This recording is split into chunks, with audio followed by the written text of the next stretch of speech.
Hi అండి, welcome to Satya's hub. Day 5లో నేను ఈరోజు లాంగ్ పెట్టికోట్ అనేది చూపిస్తాను. నేను కాటన్ శారీ మీదే ట్రై చేస్తున్నాను. మీరు వాడుకునేలా ఉంటే కనుక 2 మీటర్స్ పెట్టికోట్ క్లాత్ సపరేట్గా అమ్ముతారు. దాన్ని తీసుకుని దాని మీద చేయొచ్చు. మీకు ఈజీగానే పర్ఫెక్ట్గా వస్తుంది. లాంగ్ పెట్టికోటే కాబట్టి క్లాత్ని ఇలా 4 లేయర్స్ తీసుకున్న తర్వాత ఓపెన్ లేని వైపు నుంచి నెక్ వెడల్పు అనేది 2.5 తీసుకోవాలి. ఆ 2.5 తీసుకున్న దగ్గర నుంచి షోల్డర్ లెంత్ అనేది 3 తీసుకోవాలి. 3 తీసుకున్న తర్వాత ఫస్ట్ నెక్ వెడల్పు తీసుకున్న మార్కింగ్ దగ్గర నుంచి కిందకి ఫ్రంట్ నెక్ అనేది తీసుకుంటున్నాను. ఫ్రంట్ నెక్ అయితే 6 పెట్టుకుంటున్నాను. ఫ్రంట్ చెస్ట్ పైకే ఉంటుంది కాబట్టి ఫ్రంట్ నెక్ 6 మాత్రమే. నెక్ వెడల్పు తీసుకున్న దగ్గర నుంచి ఫ్రంట్ నెక్ అనేది 6 ఇంచులు తీసుకున్నాం కదా, ఆ డాట్ని ఇలా డ్రా చేసుకుని కింద కూడా 2 ఇంచెస్ ఉందో లేదో చెక్ చేసుకుని ఇలా అయితే మనం డ్రా చేసుకోవాలి స్కేల్తో. తర్వాత ఫ్రంట్ నెక్ అయితే నెక్ వెడల్పు దగ్గర నుంచి ఫ్రంట్ నెక్ అయితే తీసుకున్నాం కదా, ఇప్పుడు షోల్డర్ తీసుకున్న సెకండ్ డాట్ నుంచి చంక లూజ్ అయితే తీసుకోవాలి. చంక లూజ్ వచ్చేసి 6.5 కూడా మనం ఇలా అయితే డ్రా చేసుకోవాలి.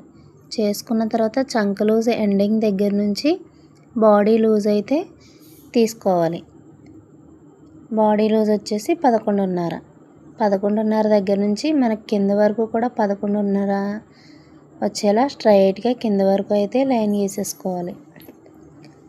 ఇలా అయితే చూపిస్తున్న విధంగా కింద వరకు అయితే డ్రా చేసుకోవాలి. ఇలా కిందకి స్ట్రైట్గా లైన్ గీసుకున్న తర్వాత మనం నెక్ దగ్గర కర్వ్ షేప్ కోసం ఒక 1/2 ఇంచ్ అనేది మార్క్ చేసుకోవాలి.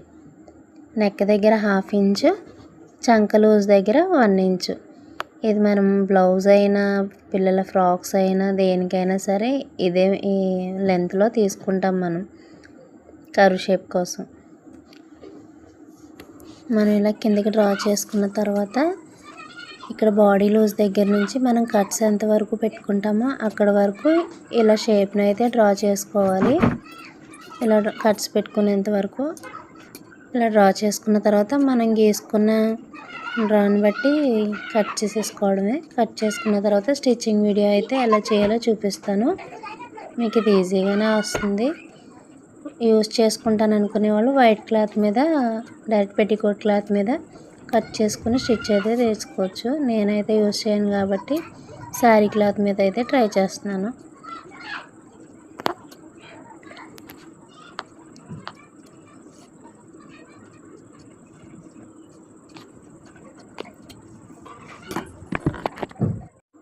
ఫస్ట్ మనం నెక్ దగ్గర ఇలా చిన్న ఫోల్డింగ్ వేసుకొని స్టిచ్ అనేది ఇలా వేసుకోవాలి. తర్వాత మనం చంక భాగాన్ని కూడా అలాగే స్టిచ్ వేసుకోవాలి. చిన్న ఫోల్డింగ్ వేసుకొని రెండు వైపులా స్టిచ్ వేసుకున్న తర్వాత సెకండ్ పార్ట్ని కూడా మనం ఇలాగే స్టిచ్ వేసుకోవాలి. రెండు భాగాలని ఇలా స్టిచ్ వేసుకున్న తర్వాత రివర్స్లో ఒకదానిపై ఒకటి వేసి పైన అయితే భుజాల దగ్గర స్టిచ్ వేసుకోవాలి. పైన స్టిచ్ వేసుకున్న తర్వాత బాడీ లూజ్ దగ్గర నుంచి కట్స్ మనం పెట్టుకున్నాం కదా 14, ఆ కట్స్ పెట్టుకున్న షేప్ వరకు స్టిచ్ అనేది వేసుకోవాలి. రెండు వైపులా ఇలా చూపిస్తున్న విధంగా స్టిచ్ వేసుకున్న తర్వాత ఎక్కడైతే ఆపేసామో అక్కడ నుంచి చిన్న ఫోల్డింగ్ వేసుకుంటూ చుట్టూ అయితే ఫోల్డింగ్ వేసుకుంటూ స్టిచ్ అనేది వేసుకోవాలి రెండు వైపులా కూడా. అది నేను మీకు చూపిస్తాను. వేసిన తర్వాత ఇలా చుట్టూ ఫోల్డింగ్ వేసుకున్న తర్వాత మనకి పెట్టుకోట్ అయితే రెడీ అయిపోతుంది. ఇక్కడ వరకు ఇలా కట్స్ వరకు అయితే వేసుకోవాలి రెండు వైపులా కూడా. ఇదిగోండి ఇలా నేను ఒక లేయర్ పైకి వేసి చూపిస్తున్నాను. వేసిన ఫోల్డింగ్ ఇలా చుట్టూ అయితే ఫోల్డింగ్ అనేది వేసుకోవాలి. వేసుకున్న తర్వాత ఫైనల్ లుక్ అయితే రివర్స్ చేసుకుంటే ఇదిగోండి ఇలా వచ్చింది. వీడియో అయితే మీకు నచ్చింది అనుకుంటున్నాను. డే 6లో మీకు నేను బేబీ ఫ్రాక్ అనేది చూపిస్తాను ఎలా స్టిచ్ చేయాలో, normal sleeveless. Next videos miss అవ్వకుండా ఉండాలంటే ఫాలో చేసి సబ్స్క్రైబ్ చేయండి. Thank you for watching.